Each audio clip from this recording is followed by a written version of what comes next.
Okay, let's have a look at a typical product life cycle. Companies that develop and design and produce products and then eventually release them onto the market. Divides down into 4 sections. The introduction stage is probably the most interesting. That's the stage where the company designs, develops, spends an awful lot of money developing and producing a product which doesn't actually give them any revenue at all until they introduce it onto the market. So it's been very expensive for the company at the introduction stage. Now, as the product gets more popular, of course, the growth stage appears, and that's when a very sharp increase in the sales. It's probably the first product of its type from the company.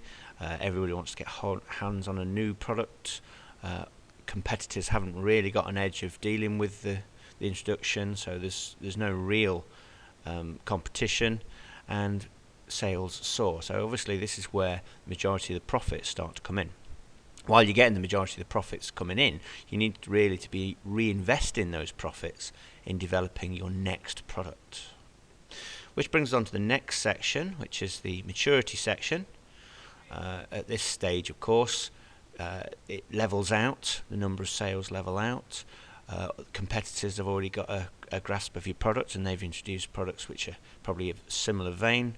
At this stage, you should almost certainly have developed and even introduced the new product or the next product. So let's just put another little graph on there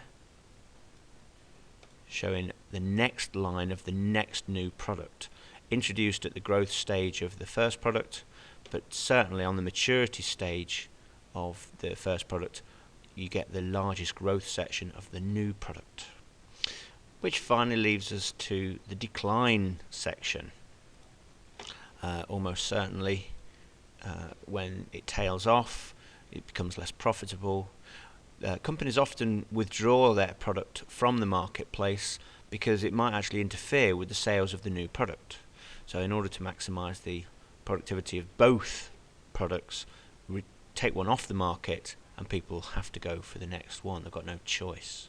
Okay, so that's the typical life cycle: introduction, growth, maturity and decline of any product, and the company reinvesting in their second product and sharing an almost constant profit or revenue from sales as long as they keep introducing new and better products. Okay, and that is a typical product life cycle.